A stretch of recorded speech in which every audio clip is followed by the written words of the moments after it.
الحمد للہ رب العالمین والصلاة والسلام علی سید الانبیاء والمرسلین اما بعد فاعوذ باللہ من الشیطان الرجیم بسم اللہ الرحمن الرحیم الصلاة والسلام علیک یا رسول اللہ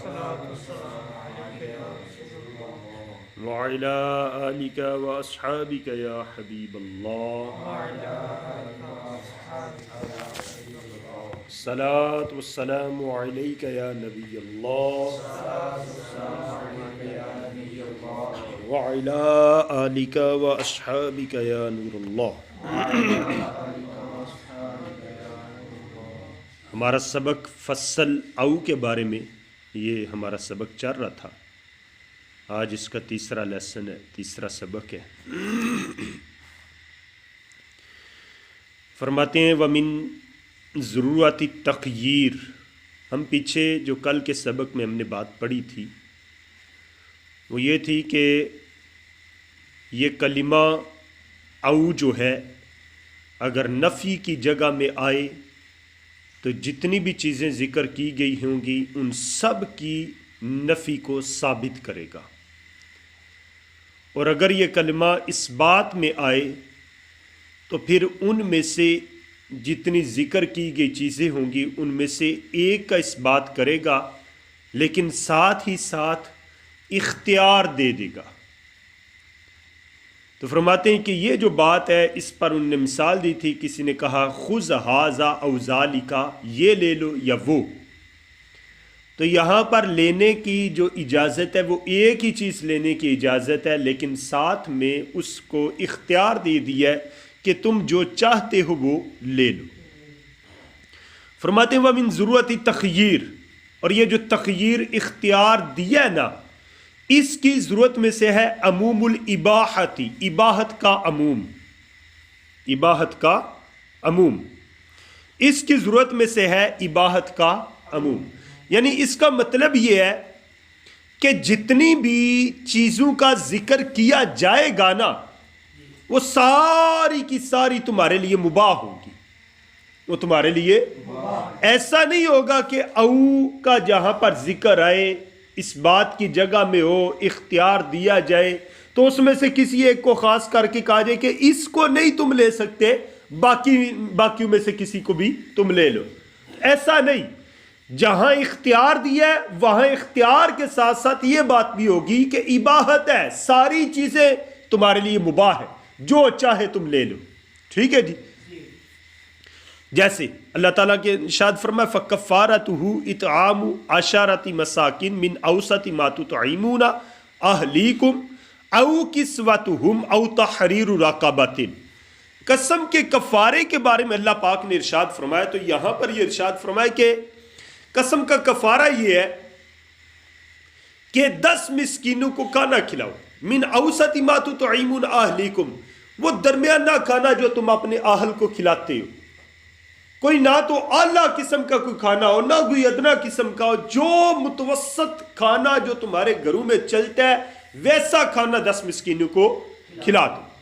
اچھا، یا تو یہ کرو او کسوتہم، او کے ذریعے ہے اس بات ایک ثابت کرنا کسی چیز کو، تو دوسری چیز کا ذکر فرمایا کہ یا انہیں پہنا دو، کپڑے پہنا دو 10 مسکینوں کو، یا او یا تیسرا آپشن یہ رکھا کہ تحریر رقبۃ، گردن آزاد کر، کیا کر دو؟ گردن آزاد کر۔ اب یہ 3 چیزوں کا ذکر کیا ہے، درمیان میں کلمہ او کا ذکر کیا ہے، اختیار دے دیا، ان 3 میں سے جو مرضی کر لو، لیکن ساتھ ہی ساتھ یاد رکھیں کہ مباح ہے ساری چیزیں تمہارے لیے۔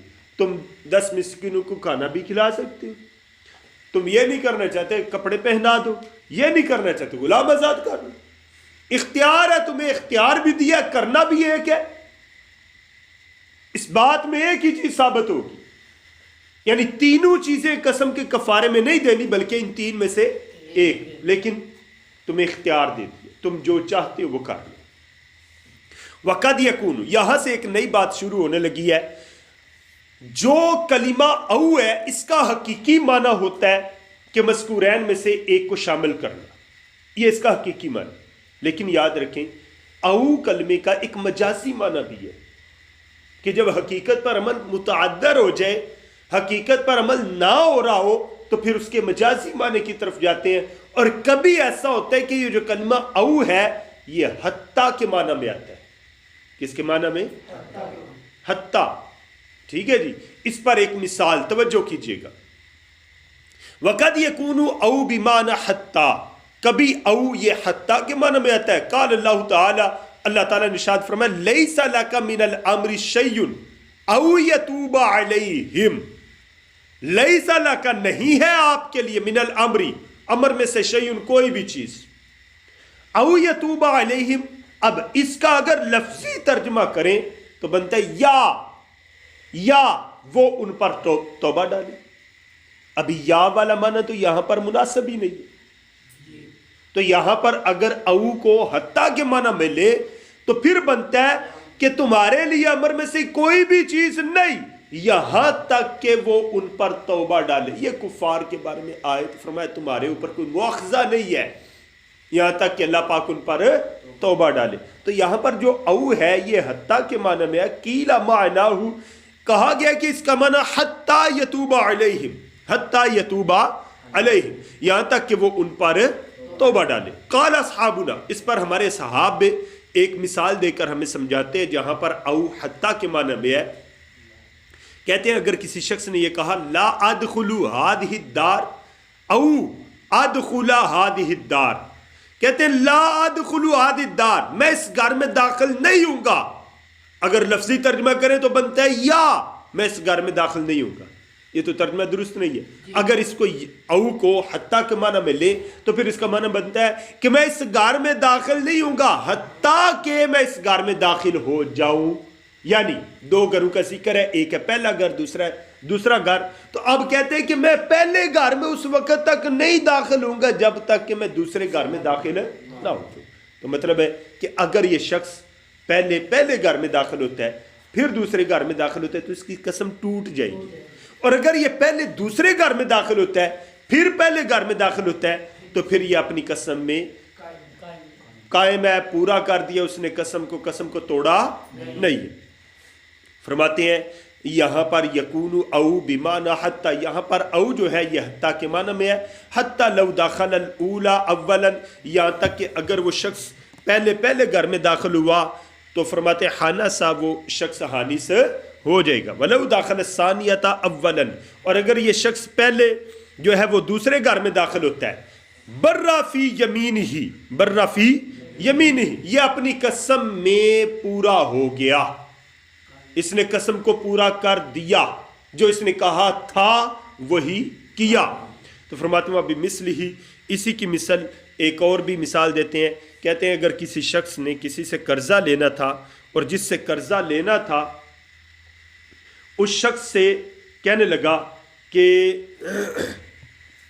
میں لا افارقک, میں اس وقت تک تجھ سے جدا نہیں ہوں گا, تجھے نہیں چھوڑوں گا. کب تک؟ او تقضی دینی, یہاں تک کہ تو میرا قرض دے دے.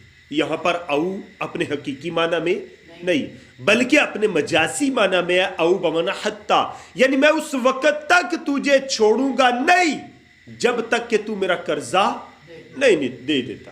تو فرماتے ہیں یکون بمعنی حتی تقضی دینی, یہاں پر او یہ حتی کے معنی میں. اب اس کا ترجمہ بنے گا کہ میں تجھے اس وقت تک چھوڑوں گا نہیں جب تک کہ تو یہاں تک کہ تو میرا قرض دے دے.